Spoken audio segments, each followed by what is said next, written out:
1 week season. 1 week season, fam. La Familia. Welcome back. It is Mike Johnson, M Johnson 86, as I am known in those DFS and best ball streets. Excited to be back after a 1 week hiatus. My guys, Billy Gableman, Stat ATL, and Maximus, Steve, they held it down for me last week. Had some technical difficulties. We almost had some. I had a little scare here. We were getting ready, had some audio issues when we were getting ready to get started. So apologies for that. Anyone new, welcome you to check us out. 1weekseason.com. We have our best ball basics package for $29, all your basic stuff. And then the with your rankings, some written works, some strategy type things. If you're just dipping your toes in, highly recommend you check that out. And then we also have our Best Ball Plus package, which has all of our premium content, our high-level game theory and training sessions.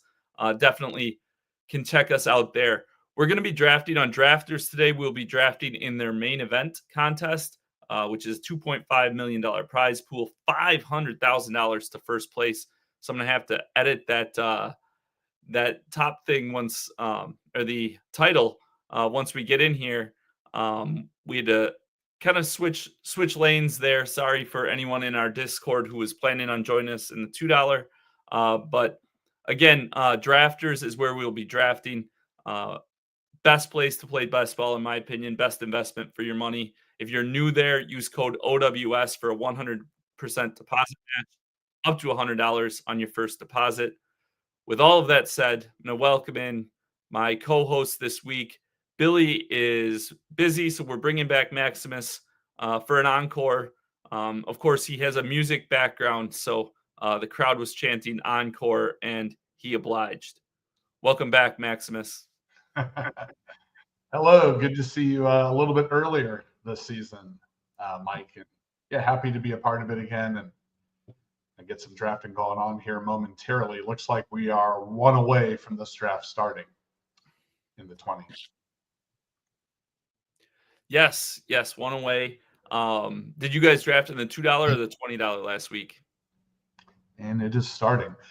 We did both. We did, when we thought we were on the air, we did a 20, and then when we were actually on the air, we did a 2. And it looks like I'm starting in the 3 hole here.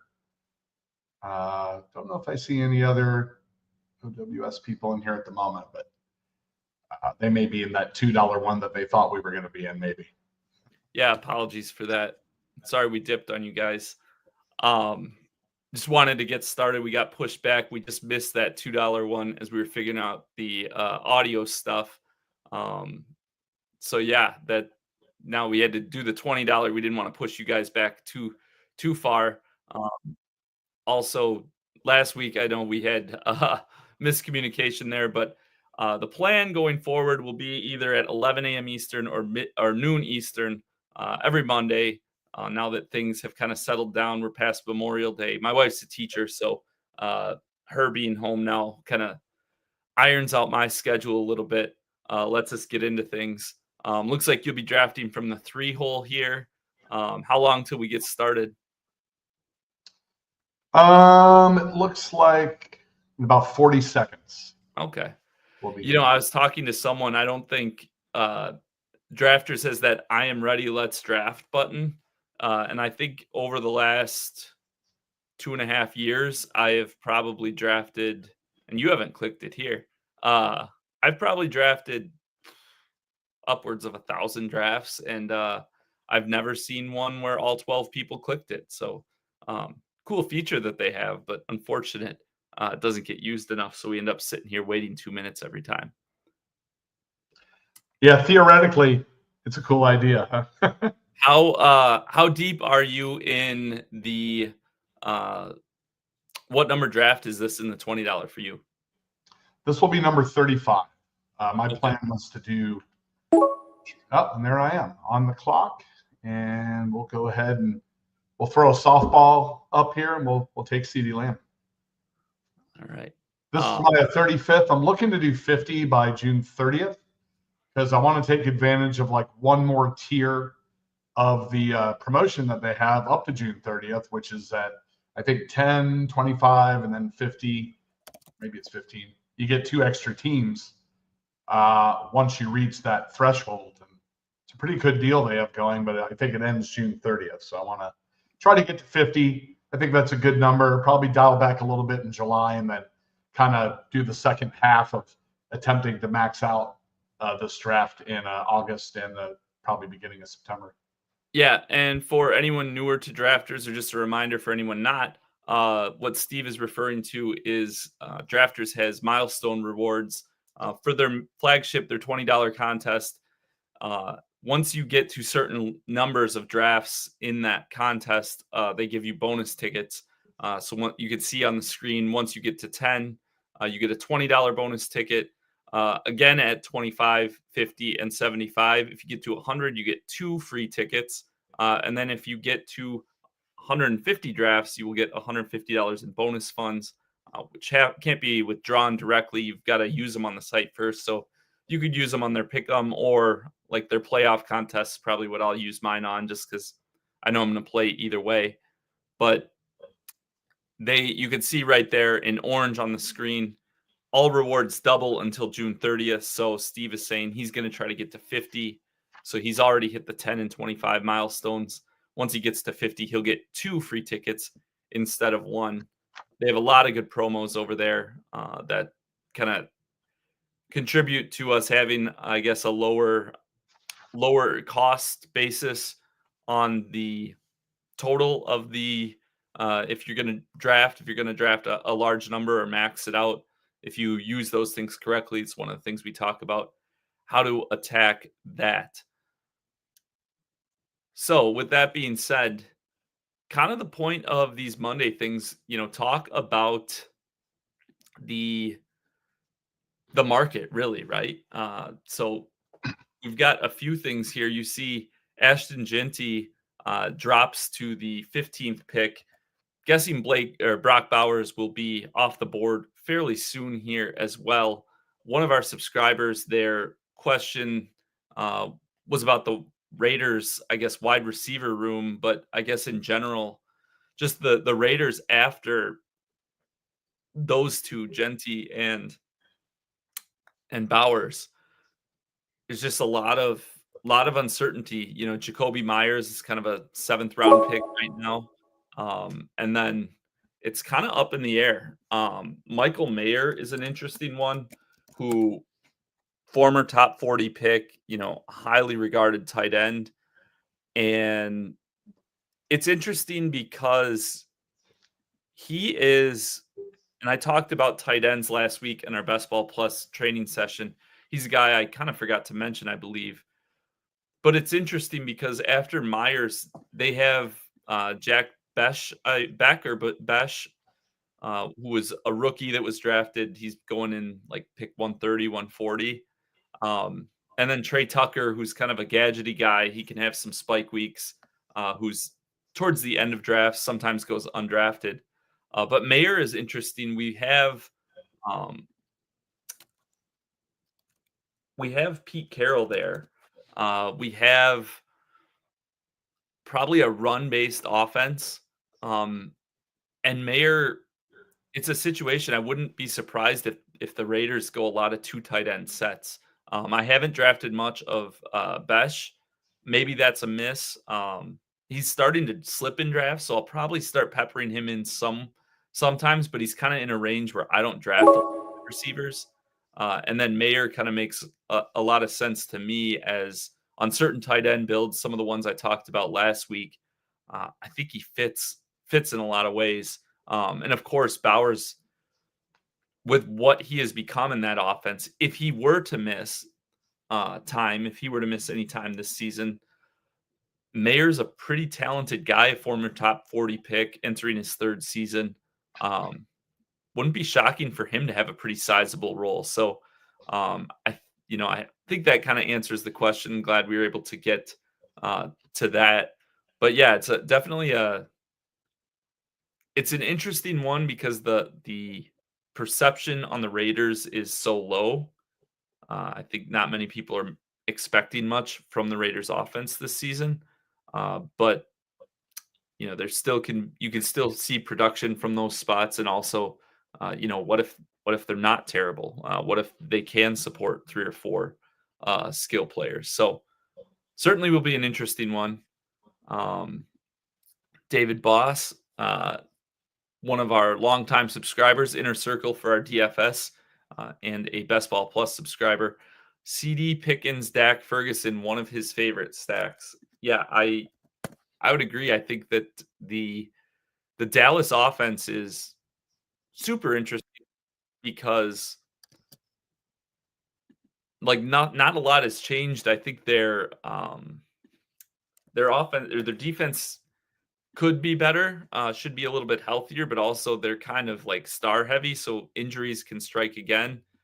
They don't have a lot in terms of uh, like their running game. Their offensive line should be slightly worse, I would think, in terms of like run blocking. Usually pass blocking, you can kind of mask some things in pass blocking a little bit easier. But if you don't, if your offensive line takes a little step back, which they already weren't very good running the ball last year, um, and their backfield's an interesting one too. But yeah, I think that they're kind of being overlooked just because last season took such a hard turn. So will be interesting here. See how you build the rest of this. But that's a good shout out there. Yeah, you're talking about the Raiders. I think Jacoby Myers is another interesting one as part of that offense. And to your point about we don't really know what to expect from the Raiders, but they definitely have the coach. They have a seasoned veteran at quarterback with Geno Smith, obviously Genty, and then you have a Bowers Mayer. You have Jacoby Myers as legitimate wide receiver 1 for that team still.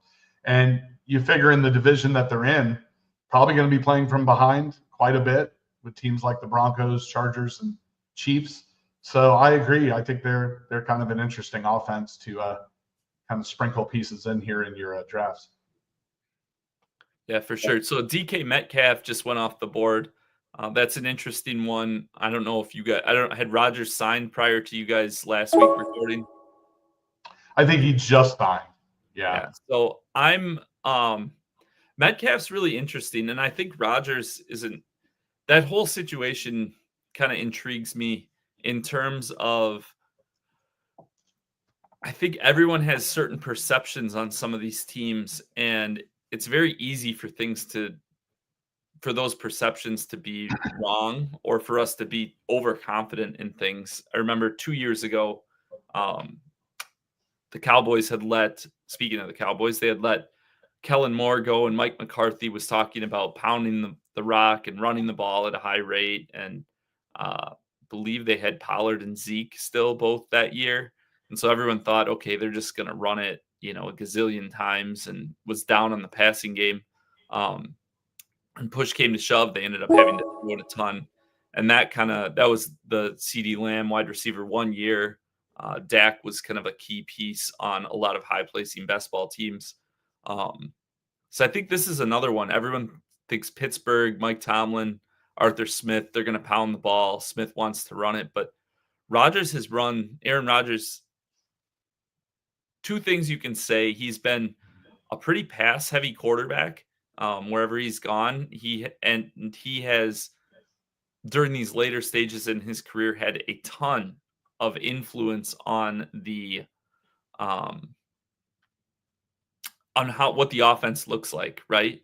And I mean, maybe it could turn into a volatile situation with him and Arthur Smith. Their personalities could potentially clash, but also like Smith even said last week, like, we have DK Metcalf, we have Aaron Rodgers, like it changes how we approach things. Now, Arthur Smith isn't the guy I trust the most in the world, but also it wouldn't be shocking. I think a lot of people are probably double counting that the Falcons, or that Arthur Smith previously with the Falcons, last year with the Steelers, would be crazy run heavy. And that Rodgers generally plays like a slower tempo. He likes to milk the play clock and adjust as much as he can pre-snap. But I think it could be a thing where it's kind of double counting that. I could see their pass rate spike a little bit, which would certainly help Metcalf's outlook and some of the other guys. I think Pat Fryermuth, um, someone who I've been low on, I'm starting to kind of see the light a little bit. I think Roman Wilson, Calvin Austin is late sleeper potential. And then Jalen Warren's a guy I'm super high on. I just think he fits the mold of somebody that Rodgers is going to fall in love with and kind of demand is on the field over a third round rookie, Caleb Johnson, who came from a team that in Iowa that basically didn't have a passing game. So Rodgers historically trust is such a huge thing for him. I think I can see Johnson having some issues gaining that trust, and especially on drafters where it's cumulative scoring format. Maybe Johnson gets it figured out by the end of the season, and he can have some spike weeks in the playoffs. But I could see him being very quiet for the first 8 to 10 weeks of the season. Yeah, the MO with Aaron Rodgers is trust the veterans, kind of volatile with rookies historically. And so that also gives credence to the value of Jalen Warren potentially too, as somebody who's also a good pass or a good blocking running back. Yeah, it'll be interesting. Metcalf, a veteran, Fryermuth, you could characterize as a trusted target. That's typically, at least the mentality of where Aaron Rodgers revolves around is, people he can trust on the field to deliver the ball. So yeah, and obviously he's in a very tough division.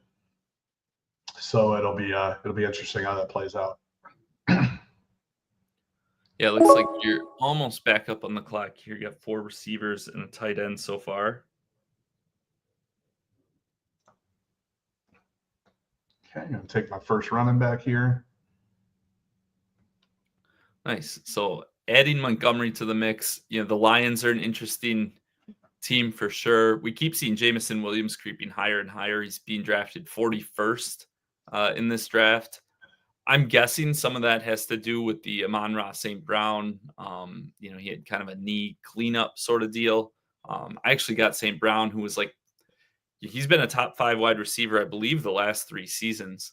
Pull that up, make sure I'm right. Yeah, he was wide receiver 3 in 2024, wide receiver 3 in 2023, and I guess wide receiver 7 in 2022. So, just steady, consistent, just filling up the stat sheet. But also, he's been very durable. You could go 2 ways with it. He's getting something cleaned up. He's going to be healthy by the start of the season. Or, is his body starting to break down with those kind of over the middle targets, takes a lot of physical contact. Could have something to do with what we saw last year with more wide receiver injuries. It'll be interesting to see how it plays out.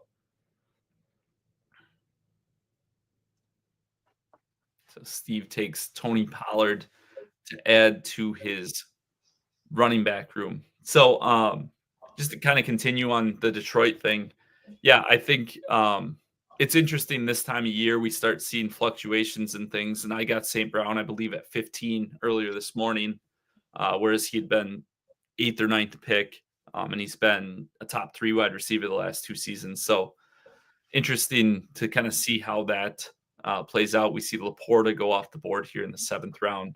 And I think they are one of the teams who has a wide range of outcomes in terms of how this season plays out.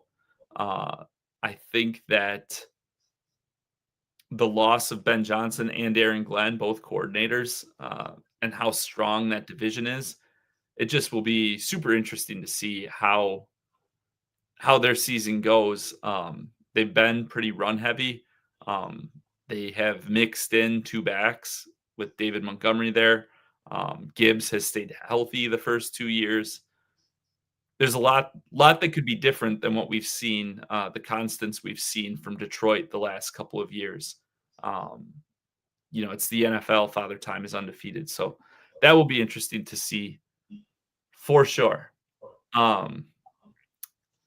So Isaiah Pacheco, you said you're 35 drafts into this. Isaiah Pacheco just went off the board at that 7-8 turn. The Chiefs' backfield is one that I find kind of interesting. Pacheco last year, I believe, was like a fourth round pick. Broke his leg early in the season, came back, never really bumped Kareem Hunt out. Hunt is being drafted probably towards pick 200, and then they got Elijah Mitchell and I believe the rookie Brashard Smith, who was like a sixth rounder, I believe. It was late.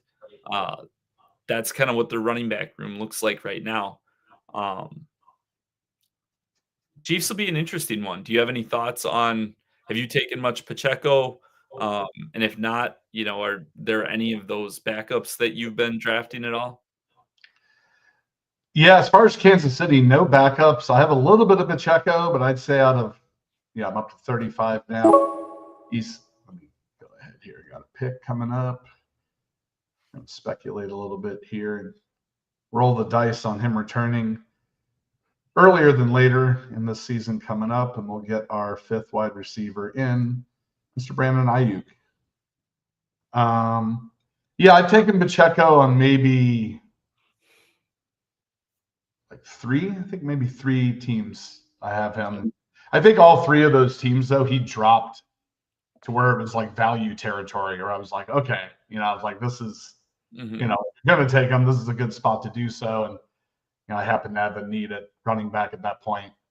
Like I've taken Pacheco later than this, actually, of where he went in this draft. So a little bit of Pacheco, but yeah, I haven't really dipped my toe into too much of the Chiefs' water, period. I like Hollywood Brown where he's at kind of later in the draft for the receiving core. I have a little bit of Xavier Worthy. I think two or three teams with Worthy, but yeah, not so much with the running back room. Obviously, Kareem Hunt is almost like a free square in the draft. You could take him at the end theoretically. Let me see here. I think I'm going to go early on my quarterback because I don't think he's going to come back to me as I see quarterbacks starting to go off the board here. So we're going to lock in Mr. We mentioned him a couple minutes ago, one of our users, and that's that Cowboys offense. So I agree with that sentiment. I think they could be kind of back on track this season, and they'll need to be in a tougher division with the Eagles and the Commanders. Yeah, there you go. And you probably have a decent shot at Ferguson at 142 or 147 as well. Yeah, I think that. Yeah, and Justin Fields just went off the board. So I guess that kind of segues into one of our subs brought the Jets wide receivers up. Obviously, Garrett Wilson, like the top option. After that, it's Josh Reynolds and Alan Lazard are the next guys on the depth chart. Malachi Corley, who was, I believe, a second round pick. Maybe it was third. I think it was third 2 years ago. Yeah, 65th pick. So the first pick of the third round in 2024. Kind of a gadgety guy, got comparisons to like Randall Cobb. Rodgers was really high on him apparently, but he never really put it together and got on the field. And then everybody, obviously, Aaron Glenn coming over from Detroit, and they have Justin Fields is their quarterback. The idea, the thought is very run-based offense with, Glenn talking up all their running backs, Breece Hall, uh, Braylon Allen, and Isaiah Davis, talking up all of them last week and kind of throughout kind of a steady drumbeat throughout the offseason. And it's interesting they used but after Wilson and Hall, there basically is nobody drafted until like Mason Taylor, the second round rookie tight end, drafted 46th overall, son of former Dolphin Hall of Famer Jason Taylor. I don't know if everybody knew that. But he's picked around like 180, 190, around tight end 30. And then after that, it is, like, I guess it's kind of similar to the situation I talked about before where the market is there's going to be guys who are on the field a lot for starting for NFL team. Um, Corley is a guy that I'm. It's hard to project, but it kind of takes a leap of faith. But I'm kind of interested in, especially right now, is like a 20th round, like you know those picks. Who knows what you're going to get from them right now? Anyways, all the guys in that range are really an 18th to 20th round are dart throws. Um, it wouldn't be shocking for Corley to carve out a role, I think. And I think Isaiah Davis kind of fits that mold as well. Hall goes at the 3-4 turn. Braylon Allen is kind of the presumed um, for a certain role and whatnot. And he is, going, I think, around the 14th, 15th round. But Isaiah Davis, the coaches talk about him in a way as that is one group of players. So if either of those guys ahead of him were to go down, I think, he's like, what's the difference between him and a Jalen Warren or a Tyrone Tracy type? So those are a couple guys that I'm glad that I don't know what sub brought them up, but an interesting spot for sure. Yeah, the Jets will be really interesting this year. I mean, everything new in essence. One moment. Oh, well, you just mentioned this guy that I think I'm going to go with here. You got a third running back here, and he does tend to drop to this point in some drafts I've been doing, and that is Tyrone Tracy, the New York Giants, who I think has got a great shot to at least start the year as the RB1 for the Giants. But yeah, getting back to the other New York team, Malachi Corley, is this his second year? Yeah, he was a rookie last year. Kind of they traded for Adams early in the season. He was injured and kind of classic rookie thing, just like wasn't really that involved. Kind of battled some injuries, I think, in camp in the summer and stuff. And then they traded for Adams, and then it was just the Adams Wilson little bit of Conklin show with Rodgers.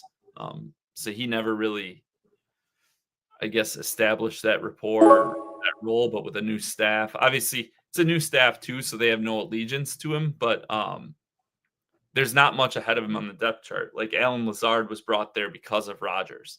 So, like, are we that sure that Lazard is going to keep Corley off the field? Like, if this is a team that, is lacking in weapons in the passing game, I could see him having a very legitimate role. And he's a guy who, if that does end up happening, like, would it be shocking that in August, by the second preseason game, if he's playing 60, 70% of the snaps with the starters, and then what is he? He's probably like a 12th to 13th round pick.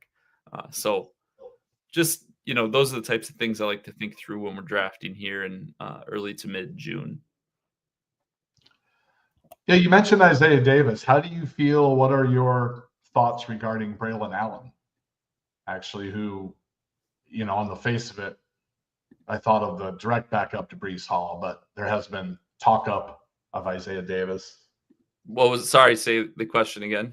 Oh, you mentioned Isaiah Davis. What are your thoughts on Braylon Allen with the Jets this season? Yeah, I mean, I like him. I think that, they're going to be a run heavy offense. That's pretty clear. Yep. They are going to be their division is not like overly difficult. Their schedule, I don't think, is prohibitive of like somebody putting up a good score or having a good season. It's not like they're just running through the meat grinder this year. The Dolphins and Patriots have their own issues. Allen is super talented. He actually graduated from high school about 15 minutes from where I live. My wife actually works in that school district where he went to school. Just like a freak athlete, but more of a straight line guy. Can catch passes, but he's not like super shifty.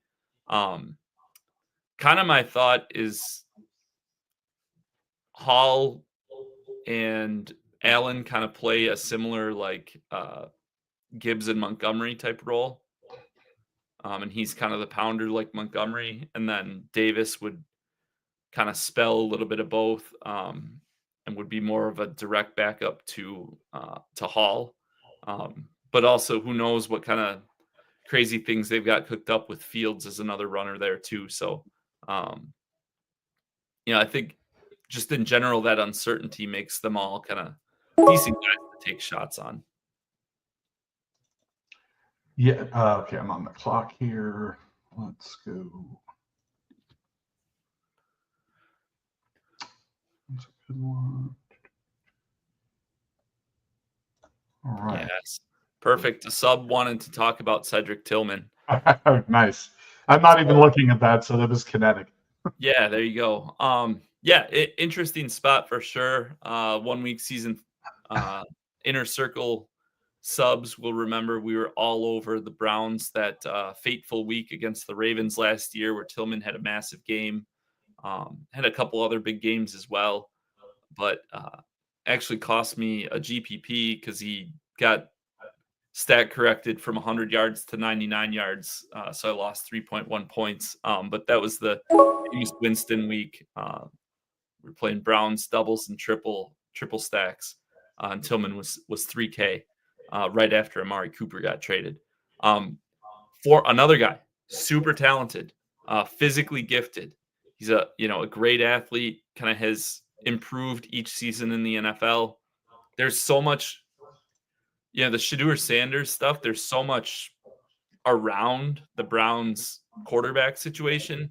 And it kind of has scared a lot of people off. Like, I mean, all their pass catchers are pretty cheap. But we've seen Joe Flacco is, by beat reports, the projected week 1 starter. Depending who you listen to, some people are high on Sanders. Even like Kenny Pickett, he played a couple games for the Eagles last year. I think couple pass catchers had some pretty big numbers in that game. I think when he came in against the Commanders, they ended up losing that game, but he's in the mix there at quarterback as well. Again, kind of the theme we've talked about here is these uncertain situations where the market kind of views a team in a certain way. And we've seen Tillman, when I get to this part of the draft, if there are younger guys like that who we have seen, we just saw Quentin Johnston go off the board as well, who we've seen put up some big numbers, right? Have shown us a weekly ceiling, and have a little bit of pedigree and athletic profile. Those are kind of the archetypes that I'm looking to target in this range for sure. Yeah. Well, you just mentioned Quentin Johnston. I think he's been a value so far this whole draft. I mean, I know Trey Harris is the presumable, but I mean, Quentin Johnston had a good amount of spike weeks last year. I think he had some dropping the ball problems, but That's always been his thing. Yeah, but he's, you got McConkey, of course, as the top dog, but Johnson's definitely in the mix as a 2-3 at the worst for that offense, which will be improved another year with Herbert with these guys and Harbaugh at the helm. So, and they have, again, kind of the focus there. They're a run-based team. They drafted Hampton in the first round. They've signed Najee Harris. They're going to run the ball at a high rate. It's a Harbaugh team. And then McConkey obviously is like kind of the top dog, but kind of we talked about him on Ross St. Brown. Kind of the same thing here. I think Quentin Johnston, his skill set kind of fits a lot of the things McConkey does. So that's kind of what makes it a little quirky. Like, how do they fit both of them in? And then they bring in Trey Harris, the rookie, second round pick. But it's not a lock that Harris immediately ascends. In the NFL, you've got to show that you can do certain things that coaches are looking for beyond just, this guy, who maybe fantasy football people like better. Johnston kind of fits that mold of like, I think he's going to have a role. It might be a smaller role.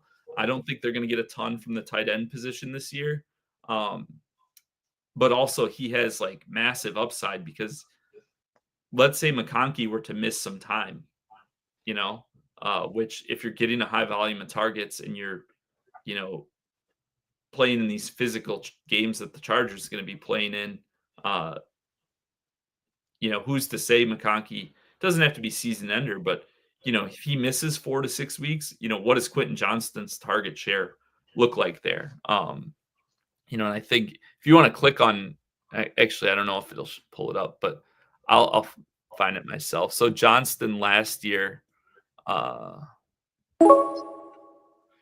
he had 3 games over 20 points. One was over 30 PPR points, and that was without, you know, with a new coaching staff, with a new offensive scheme. So he's a guy that when I need another receiver, I end up clicking. Him and Tillman are the guys I end up clicking in that like 12th to 14th round range most often. Gotcha. Well, this team I'm drafting is definitely going to be a 3-quarterback team. So I took Cam Ward, who has the same bye week as Dak Prescott. So I did that last week with Billy. Wasn't as consequential with 2 running backs early on, but not the biggest deal in the world. I mean, because I was kind of thinking I was maybe going to go the route of a 3 QB anyway, but always be cognizant, guys, of the bye weeks, of course. But in this case, I don't mind. I mean, I have Dak, who's a veteran. Cam Ward's a rushing quarterback, rookie, of course, and be interesting. I do have Tony Pollard. I can get some other pieces of that Tennessee offense pretty late. That's an offense where, I mean, players like Okonkwo and Tyler Lockett, who's really the wide receiver 2, I believe, after Ridley. I mean, you can get these guys really late in that offense, just for reference. But yeah, not ideal to definitely, if you're doing a 2-quarterback build, don't do that. But if you in this case, obviously I'll be doing a 3rd quarterback. Mm-hmm. We're able to add Freiermuth, who we had talked about a little bit earlier. Also want to talk about, so Ertz went right before Freiermuth. Ben Sinnott, 2nd-round tight end last year. Ertz was with the Cardinals, kind of in a similar situation, was kind of like the veteran guy and kind of served his purpose for a year. And then Trey McBride, his 2nd season, kind of just basically like took the job from him by force. I don't think Sinnott is anything close to Trey McBride, where he's going to be like a top 3 tight end. But also we saw Ertz really come on as like that tight end position was something that Jaden Daniels leaned on really heavily down the stretch last season. So when you think about it from the standpoint of Ertz is 35, not overly, he's never been like a guy who physically is going to like overpower. He's just dependable. Sinnott could be a step up from that as a younger guy, whether it's by injury or just by, him gaining a bigger piece of the pie and then maybe playing his way onto the field into a majority of the way over the course of the season. That's interesting. And then, of course, I don't know, did you see the Deebo Samuel video from this last week? No, I saw some kind of blurb about it. Was it detrimental or was it positive? He looks like, summer is here and looks like he's been at quite a few cookouts. More cookouts than training sessions. But again, and he's been falling in drafts. He keeps falling. Terry McLaurin skipped OTAs, skipped minicamp for the Commanders. He is 29. Both guys are 29 years old, seeking a new contract. The McLaurin seeking a new contract. Deebo signed a 1-year guaranteed deal with the Commanders once he got traded. But like the Commanders, like they got destroyed in the championship game. But they were 1 game away from the Super Bowl. Daniels, showed he is among the elite in terms of what he's capable of doing. I think McLaurin, he's a guy I haven't been high on, but if he starts dropping a bunch, people start getting scared, I'll start drafting him more. Deebo, I'm not that, I'm going to keep drafting him just because of what he could be. And frankly, it's June. He's always been. It's not like was a string bean and then came in like that. I'm guessing he's a guy who, when his career's over, he'll be a little thicker. I mean, his name is Debo, but I think he's a guy who could for sure be. I would expect the videos we see in August to look very different than the videos we see now. So I will be buying the dip on those Commanders wide receivers for sure. Yeah, they keep dipping, we keep taking. You have Jaden Daniels there. They just went to the NFC's championship game a year ago. It's still so early on, with a lull coming up in July. So, yeah, I'm still fine with them, especially if they drop even more, then it makes them even a better value. Mm-hmm. Let me see here. I think I'm going to take. No, don't do it. Oh, you don't listen well. Our third quarterback, Russell Wilson. So here's what I would have done there. I would have waited. I would have pushed it to the end and taken Flacco. You got four quarterbacks battling it out though in Cleveland. My whole thing with the Giants is, I think we talked about this a little bit last week, me and Billy. I could be completely wrong, of course, but I think Jackson Dart, the talk is just, it's a little over for me. Like the Giants have a week 14 bye. Unless Russell Wilson's a complete dumpster fire the first couple weeks of the year, I would imagine that he will be the starting quarterback for a decent amount of time. On this particular team, I do have Tyrone Tracy, who's a pass-catching running back. I did make a mistake with drafting two quarterbacks with the same bye week. I am looking at the board at, quarterbacks kind of flying off here as we're getting late. And I still have an option to pair him with another guy who I really like that you can get deep in drafts and a legitimate. We'll see if I get sniped by the time that happens, but in a tight end one with Theo Johnson. So I get it.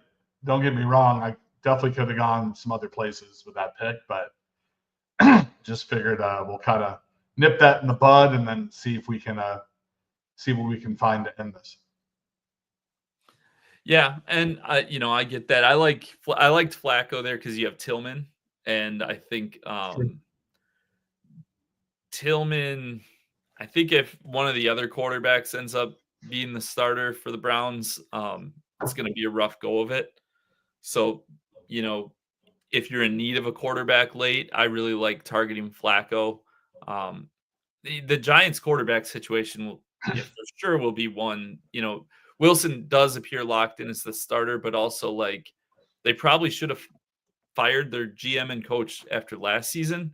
They gave him another run and they drafted Dart. And I kind of think that I think they might get into a spot where if the season is off to a rough start, they have to go to Dart. And if he shows some promise, then kind of their argument to keep their jobs is, let us, keep going. We've got, Dart is progressing.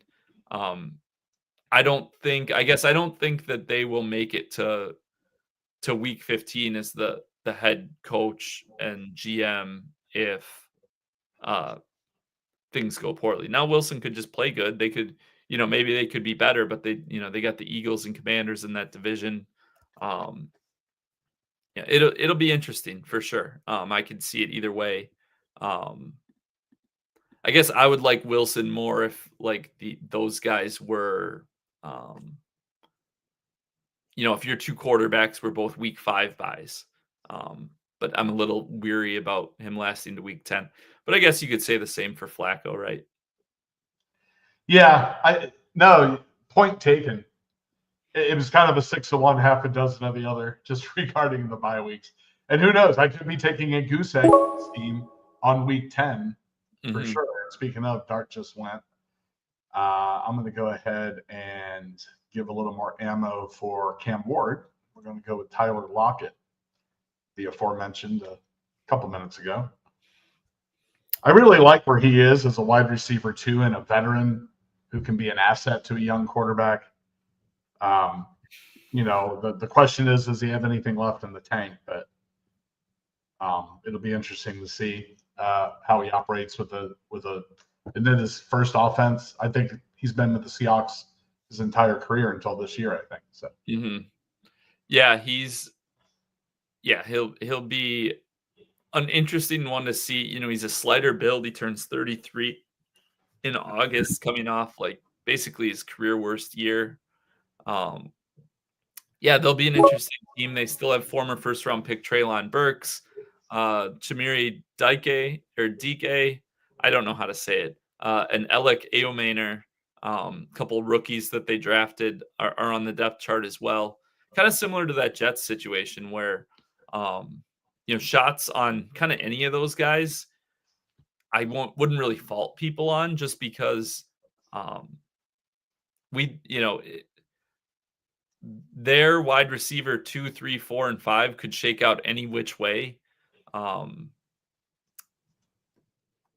I wouldn't be shocked. I guess that going back to the Wilson versus Flacco discussion earlier, that's kind of why I would have preferred if you had taken, let's say, Hopkins, Roman Wilson, we talked about earlier, even, Slayton or Jalen Noel. Slayton's already gone. He went right after you, right after you picked Wilson. I kind of would have preferred one of them where you took Wilson and then take Flacco real late, because I think there's I think some of those guys you still could have got in the 17th at wide receiver. We would have a much stronger outlook on what their role is going to be, and much less uncertainty in terms of they could just straight up lose their job. I wouldn't be shocked if Lockett just doesn't have it. And I have him on some builds. I'm just, on this particular one, I would have liked to, because he had to wait 20 picks there. I would have tried to take the receiver there at 195 and then address quarterback with Wilson or Dart if they had fallen, or Flacco later as that third QB, just for that reason. These 18th to 20th round guys, you look at running back and wide receiver, this whole range is littered with guys that we don't know. They could not make a team. They could be the RB2, wide receiver 2 or 3, wide range there. So, but that's part of the deal with drafting in June.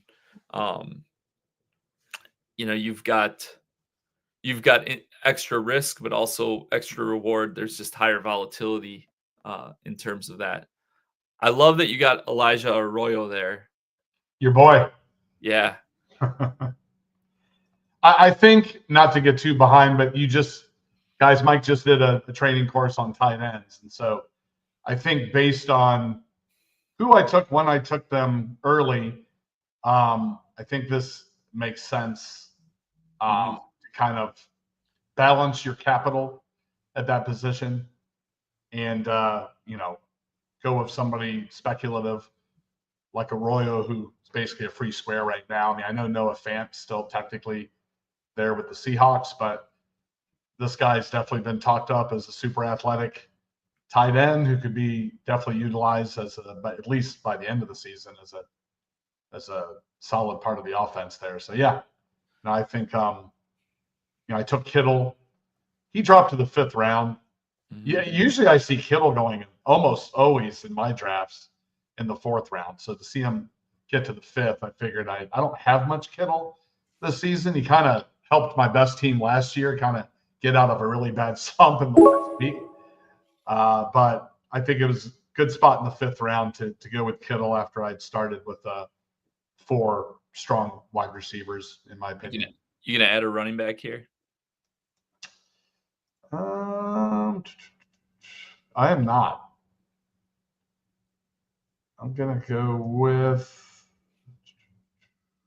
Where's he at? Let's go with Deontay Johnson. Yet another one. So see, to your point, Flacco. Now, of course, that was just a pick. I wasn't planning to necessarily take that pick, but to your point, in hindsight, this team would have wound up working better with Flacco instead of Russell Wilson having Tillman as well. So right. So essentially, you could have got Flacco and Hopkins. Let's say DeAndre Hopkins instead of Wilson and Lockett, and then you would have had Flacco, Tillman, Deontay. The Cleveland.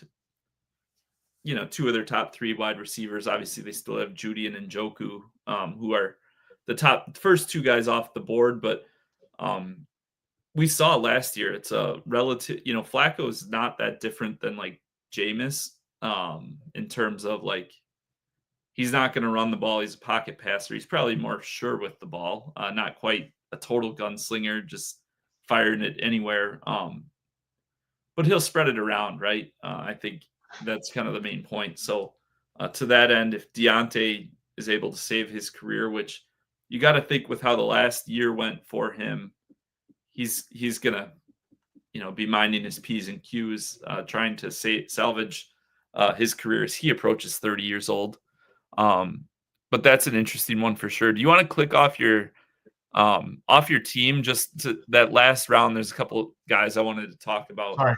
Yep. You want to scroll down so we can see 120?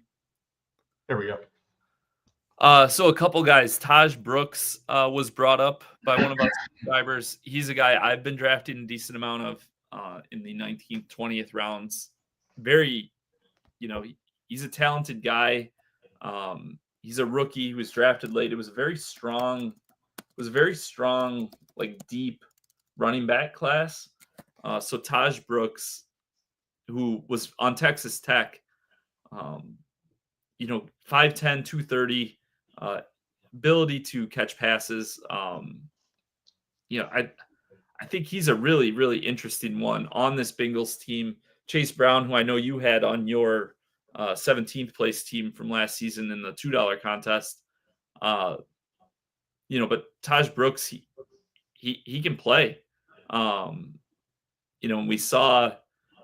We saw Chase Brown kind of break, he had a great season, but also he did get hurt at the end of the year. He's being drafted really highly. I like Chase Brown, but also like the what if game. A lot could happen there. So Taj Brooks, one of my, favorite guys to target late. I think Zach Moss, kind of average NFL player at this point. I could see Taj kind of passing him up. Demarcus Robinson. So you have Brandon Ayuk, who I like him on builds like you have, where he's your wide receiver 5 or wide receiver 6 sometimes. Like you might have even been able to get him, like let him fall back on the next turn. You didn't have to, but I've gotten him at like pick 100 or more before. He's coming off that ACL and MCL thing. Wouldn't be shocked if he takes, misses a couple weeks to start the year, and maybe takes a little bit of time to get his feet under him, but once he gets healthy, he's a second, third round guy. But anyways, Demarcus Robinson, the Niners have played against Demarcus Robinson. Demarcus Robinson played on the Rams, a team that loves to run the ball as well, just like San Francisco. So, they're going to trust him as a blocker. He'll probably be on the field a lot. He'll be on the field a ton for the Niners if Ayuk misses some time. And then, Pearsall and Jennings have battled their own injuries. So I think Robinson's a guy who's versatile enough that, like, we saw it last year with the Niners where they got just beaten down with injuries. It's really hard for him to project, right? When rankings ADP is done, it's based on kind of projections, how people project. But like, how do you project a guy that's 4th on the depth chart at wide receiver, and they've got CMC and Kittle as well? But it wouldn't take much for all of a sudden him to be like the 3rd or 4th option on a good offense. And then the last guy I wanted to talk about was Blake Corum, went in round 19. guy I took a ton of last year in like rounds 10 and 11. You know, direct backup to Kyron Williams. I know the Rams drafted Jarquez Hunter, but they actually used a higher pick on Corum than they did on Hunter. And now you can see right in the screenshot, Hunter went, over 30 picks before Corum, pick 189 to Corum 221. So just some late round targets I'm pretty high on. Do you have any guys in those last 3 rounds you want to share anything on? I'm chuckling as you mentioned Demarcus Robinson, because that's who I was wanting to go with my last pick, and I got sniped on him. I mean, inadvertently, a couple picks prior, and I made a late decision on Deontay Johnson. Yeah, I'm going to go with one guy that's in your backyard, sir, and that's Marshawn Lloyd. Reports what I've been reading, he's actually at full strength, and he's like 100%, and wants to be, looking to be a bigger part of the offense behind Josh Jacobs potentially in Green Bay.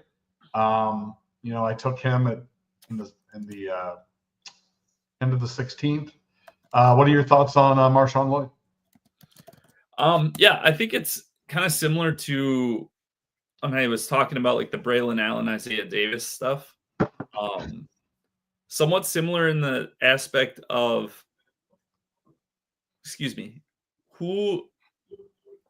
so last year Josh Jacobs Lloyd was a popular pick. Jacobs, people were kind of down on, just came off kind of a down year on the Raiders and then changing teams. And is he going to stay healthy? Can he stay healthy, etc.? He had an awesome season. I believe he was a top 5 running back. But also like now he's a second or third round. He's right at that 2-3 turn pick. And people are way off Lloyd. So yeah, the Packers were, I believe, like for sure bottom 10 in pass rate over expectation last season. Might have been bottom 5. I gotta look back at it, but they're a run. They kind of base their offense. They want to play from ahead. They want to run the ball. They play a little bit slower style. So the running back is like a big deal for them. Yeah, they were 30th in pass rate over expectation. So that's, that spot, similar to the Rams, one that holds a lot of value. And Jacobs stayed healthy all of last season. Now, going into last season, there was questions about, can he stay healthy? What does that look like? That's why Lloyd was like a 13th round pick. Now, if we were to go back before last season, if that was the thought on Jacobs heading into last season for just that season, what would the thought have been heading in then for the next 2 seasons, right? Almost makes it, the more he plays, the less likely it is that he stays healthy, right? Or the more likely it is that he gets an injury, the more touches he takes. That's just the nature of the NFL game. He's getting hit a lot. So I think Lloyd is an interesting one. Also think Emmanuel Wilson, who kind of emerged as that RB2 last season and played pretty well for the Packers. I think he's worth taking some shots on. Just, if Lloyd doesn't take that job, if he doesn't emerge, if his injuries last year kind of set him back too far with the coaching staff and Wilson holds on to that RB2 job. I mean, I don't think Wilson even got drafted in this draft. Unless I'm missing it. No, he didn't. So yeah, I just think those situations, I think this point in the draft, especially at this point in the draft cycle, I think thinking through the teams that you're drafting from, because whoever it is, they're going to need some things to break the right way. So I think a lot of times my tiebreaker is trying to pick teams that I feel and situations I feel really confident in. That's why I like Corum and Taj Brooks that I talked about. Elijah Moore went at the start of the 18th or end of the 18th round. I like him at the end of drafts because that Bills receiver room, he's a former 2nd round pick playing with, Josh Allen, by far the best offense and quarterback situation he's been in. Those drafting not just the player but the situation, because whoever they are in those last 3 rounds, they're going to need injuries and that sort of thing to break their way anyways. So I try to just make sure that those guys I'm taking are in spots that if it does break their way, like it actually means something. Because you could get on the field for a bad team and still not produce, right? Yeah, and one other thing, that there's still a couple of seasoned veterans that you can get so late right now because there's just no news on yet. And one of them, and it's so tempting to almost be able to take him every draft, but that's Amari Cooper. Anywhere he may land, he's could be a borderline 1 or 2 on a given week for wide receiver. Dontavian Wicks is another one getting back to the Packers. We don't know about Christian Watson. Jaden Reed, more of a slot guy. They did draft a rookie in Golden who's not tried and true yet. So I think Wicks is another guy that is already very familiar with the offense, and his skill set fits well with LaFleur. So there are a couple of guys you guys can still get late because it's just, we don't know the fate in the case of Amari Cooper. And then other guys that are sort of, for whatever reason, like Dontavian Wicks, like he can, at least at this point in time, maybe that's the pro of early drafting is, these situations are going to be much different come August probably. So. Yeah, for sure. So, and before we go here, just want to mention told our subscribers, but drafters, they have their $2 mini contest. Probably will be filling, it's about over 70% full now. I would think probably by mid next week, it'll be full. So, if you're looking to get in that, they'll definitely open up another one of those after that.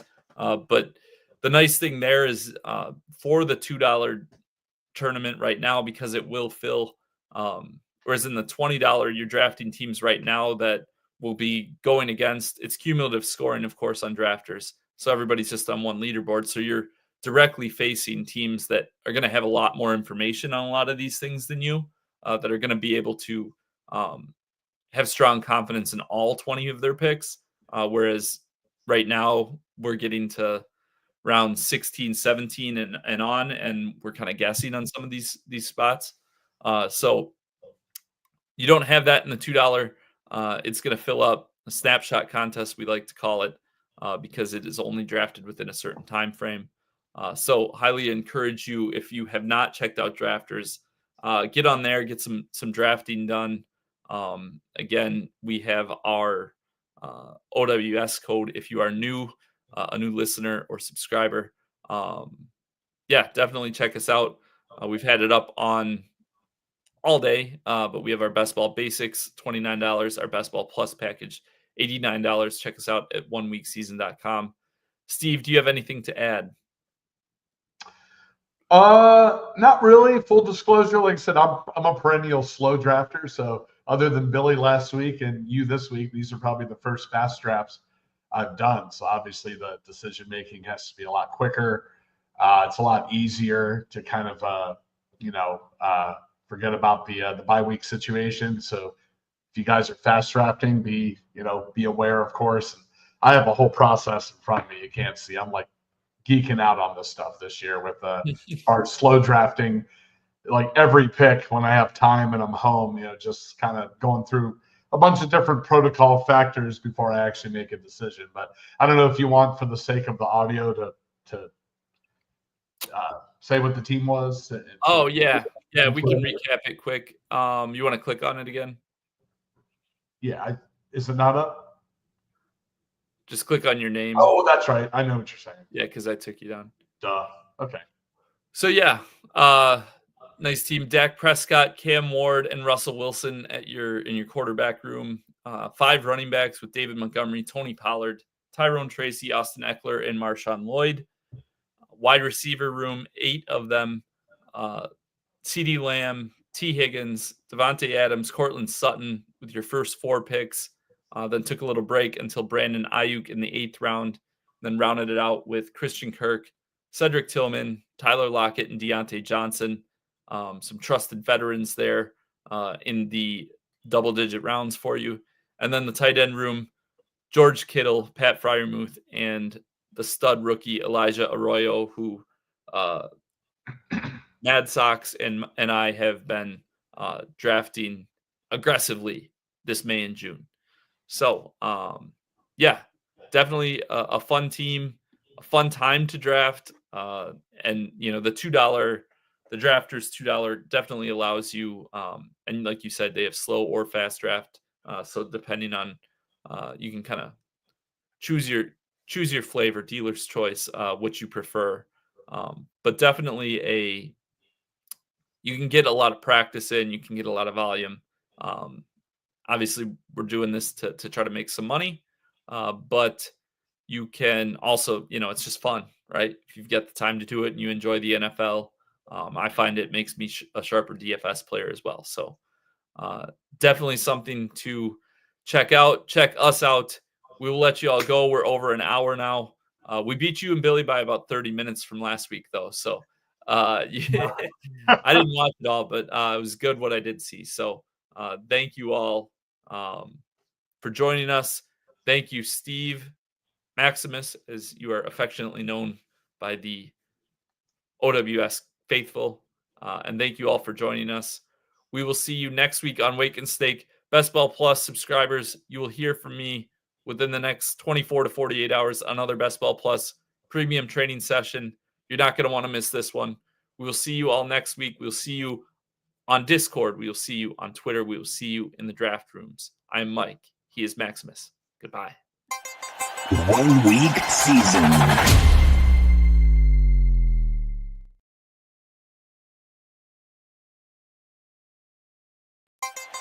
1 week season.